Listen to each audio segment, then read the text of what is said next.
का सशक्तिकरण और संरक्षण अध्यादेश, ये तीनों ऐसे महत्वपूर्ण निर्णय हैं कि कृषि के क्षेत्र में मैं ये कहूँ तो अतिशयोक्ति नहीं होना चाहिए कि आज का दिन एक ऐतिहासिक दिन है। जब इस बात की घोषणा हुई थी तो कई जानकार लोगों ने अपने विचार व्यक्त किए थे, तो उसमें कुछ लोगों ने यह भी कहा था कि देश तो 1947 में आज़ाद हुआ, लेकिन किसानों को आज़ादी अब इस अध्यादेश के माध्यम से मिलने जा रही है। इतना बड़ा महत्व इस ऑर्डिनेंस का है। इस ऑर्डिनेंस के माध्यम से सरकार की ये कोशिश है कि किसान पर जो अपने उत्पादन को बेचने के लिए प्रतिबंध लगे थे, उन प्रतिबंधों से पूरी तरह मुक्त किया जा रहा है। मंडियां रहेंगी, राज्य का एपीएमसी एक्ट रहेगा, लेकिन एपीएमसी की परिधि के बाहर जो सारा क्षेत्र है, चाहे वो किसान का घर ही क्यों ना हो, उस घर में जाकर भी कोई कंपनी, संस्था, processing industry, FPO, cooperative sector के समूह, कोई भी जाकर उसको उत्पादन का उचित मूल्य देकर वहाँ से माल खरीदेगा। मंडी की परिधि के बाहर पूरा ट्रेड एरिया होगा जहाँ पर ट्रेड हो सकती है, और इस खरीद और बिक्री पर किसी भी प्रकार का कोई टैक्स किसी सरकार का नहीं होगा, कानूनी बंधन किसी भी प्रकार का नहीं होगा।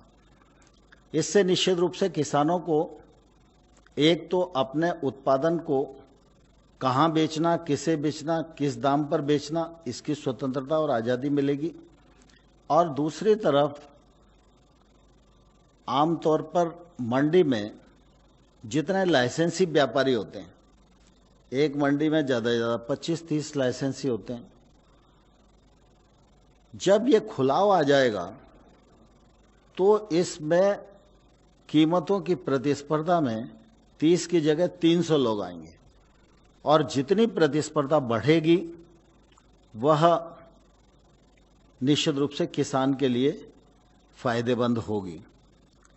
इस में यह भी प्रावधान किया गया है कि बहुत सारी कानूनी अड़चनें न हों, किसी प्रकार का इंस्पेक्टर राज ना आए, क्योंकि मंडी से बाहर निकलेंगे प्रतिबंधों से, फिर कोई दूसरा इंस्पेक्टर आ गया, तो इससे भी बचाव रखा गया। इसलिए किसी के पास अगर पैन कार्ड है तो वह भी व्यक्ति खरीद कर सकता है, एफपीओ खरीद कर सकते हैं, कोऑपरेटिव सेक्टर के पैक्स वगैरह भी खरीद कर सकती हैं, लेकिन पैन कार्ड अगर होगा तो निश्चित रूप से वो लोग खरीद कर सकते हैं।